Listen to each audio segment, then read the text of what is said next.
प्रज्ञा, समर्थ ये वीडियो देखो कितना कॉमेडी है। समर्थ, प्रज्ञा प्लीज मुझे मेरा काम करने दो, मुझे परेशान मत करो। ऐसी फालतू बातें सुनने के लिए मेरे पास तुम्हारे जैसा फालतू वक्त नहीं है। प्रज्ञा, समर्थ आजकल मेरे लिए तुम्हारे पास टाइम ही नहीं रहता और तुम्हें मेरे सभी बातें फालतू और गलत ही लगती है। तुम्हारी नजरों में मैं इतनी ही बुरी थी तो तुमने मुझे प्रपोज करके शादी क्यों की? समर्थ, हाँ भूल हो गई मुझसे, लेकिन अब क्या फायदा यह सब बोल के कि हुई भूल अब निभानी तो पड़ेगी ही ना जिंदगी भर। समर्थ के ऐसे शब्द सुनकर प्रज्ञा की आंखों में आंसू आ गए। प्रज्ञा, ठीक है तो फिर तुम्हें मेरे होने से इतनी ही तकलीफ होती है तो मुझे लगता है कि हम अलग हो जाते हैं। दोनों की यह बातें चालू थी तब अनु का कॉल प्रज्ञा के मोबाइल पर आया।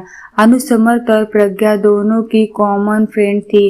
प्रज्ञा अनु का कॉल उठाती है लेकिन अनु कॉल पर रो रही थी। प्रज्ञा, अरे बोल ना, कुछ क्या हुआ? आंटी की तबीयत अच्छी नहीं है क्या? अनु, माँ की तबीयत अच्छी है प्रज्ञा। ऐसा बोलकर अनु फिर से फूट फूट कर रोने लगी। प्रज्ञा, अनु तुम पहले रोना बंद करो और मुझे ठीक से बताओ आखिर क्या बात है, मुझे अभी डर लग रहा है। अनु, जल्दी बताओ क्या हुआ? अनु, प्रज्ञा प्रज्ञा राहुल, प्रज्ञा क्या हुआ राहुल को? अनु, प्रज्ञा कल रात को कश्मीर में आतंकवादियों के साथ गोलीबार में राहुल को 4 गोली लगने से राहुल शहीद हो गए। अभी अभी फोन आया, उनकी बॉडी विमान से ला रहे हैं। यह सुनकर प्रज्ञा की पैरों तले जमीन खिसक गई। प्रज्ञा, अनु हम दोनों अभी आते हैं तुम्हारे पास, तू संभाल खुद को और आंटी को भी, हम पहुंचते हैं जल्द से जल्द उधर। ऐसा बोलकर प्रज्ञा फोन रख देती है और समर्थ को राहुल और आतंकवादियों में हुई फायरिंग और राहुल के शहीद होने की बात बताती है।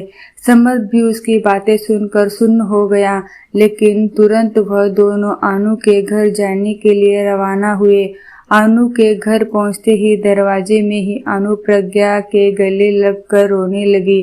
अनु, प्रज्ञा कल सुबह ही तो हम तीनों ने उनसे बात की थी वीडियो कॉल पर। वो कह रहे थे कि छुट्टी सेक्शन हो गई है और अगले सप्ताह वो घर आ रहे हैं। यह बातें बोलकर वह कितने खुश थे और रात को अचानक कैसे हो गया। प्रज्ञा, संभाल खुद को, तुम्हें तकलीफ होगी, प्लीज संभाल खुद को।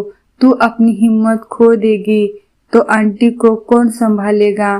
अनु, अब मैं क्या करूं? खुद को संभाल कर मेरे जीने की वजह ही मुझसे दूर चली गई। अब किसके लिए जीऊं मैं? बस 6 महीने ही हुए हैं हमारी शादी को और शादी होते ही 15 दिन में वह ड्यूटी पर निकल गए। एक दूसरे को समझने के लिए भी वक्त नहीं मिला। प्रज्ञा, इतने सपने देखे थे हम दोनों ने, हमारे बच्चे के, नए घर के, एक दूसरे के लिए बहुत सारी बातों के सपने देखे थे। अब सारे सपने अधूरे रह गए। हमें वक्त नहीं मिला प्रज्ञा, वक्त ही नहीं मिला। थोड़ी देर में राहुल की बॉडी तिरंगे में लपेटकर घर पर आई। शासकीय इंतजाम में राहुल का अंतिम संस्कार हुआ। सभी विधि खत्म होने पर समर्थ और प्रज्ञा अपने घर वापस देर रात तक पहुंचे। प्रज्ञा, समर्थ तुम खाना खाने वाले हो क्या? मुझे तो भूख नहीं है। समर्थ, नहीं चाय बनाओ, बहुत सिर दर्द हो रहा है, कुछ समझ में नहीं आ रहा।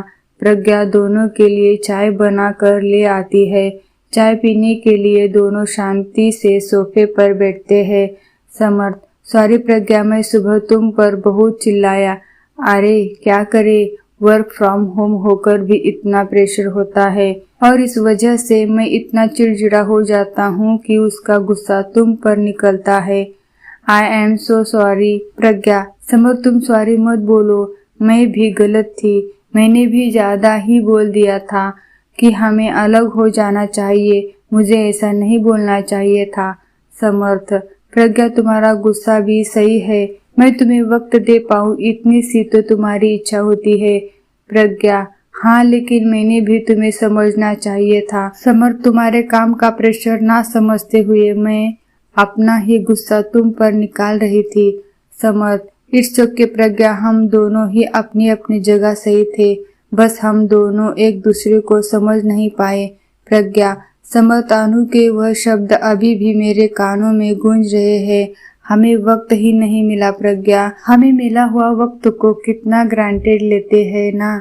समर्थ, सच में प्रज्ञा, हमें जैसे एक दूसरे के साथ रहने के लिए वक्त मिलता है वैसे हर किसी को नहीं मिलता। वह टाइम मिले इसके लिए बहुत लोग कितने प्रयास करते हैं, लेकिन कोई परिवार की जिम्मेदारी में तो कोई देश के प्रति जिम्मेदारियों को निभाने में व्यस्त रहता है।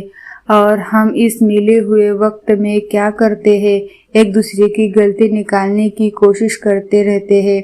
प्रज्ञा, सच में समर्थ, अनु और राहुल की जिंदगी देखकर समझ में आता है कि हम कितने सुखी और खुश हैं, लेकिन हमें उसकी कीमत ही नहीं पता। हम हमारे जिंदगी में छोटे छोटे दुख में उलझे रहते हैं। समर्थ, हमारा देश सुखी और प्यार से रहे, इसके लिए हमारे देश के जवान अपने परिवार को छोड़कर देश की सीमा पर अपनी जान की परवाह न करके हमारे लिए लड़ाई करता है। तभी हम यहाँ पर जाति, धर्म, पैसा, प्रेम, वक्त ऐसी छोटी बातों पर एक दूसरे से झगड़ा करते हैं। प्रज्ञा, हाँ चलो फिर आज से हम एक दूसरे की भावनाओं की कदर करेंगे और प्यार का सम्मान करेंगे, एक दूसरे को समझने की कोशिश करेंगे। समर्थ, हाँ, और हम ये सुनिश्चित करेंगे कि हमारे सुख और खुशी के लिए जो जवान सीमा पर लड़ते हैं वो शहीद होते हैं, उन्हें और उनके परिवार को सुख के कुछ पल दे सके। हमसे इतनी छोटी सी देश सेवा हो सके, इतनी करे और देश का कर्ज चुका सके।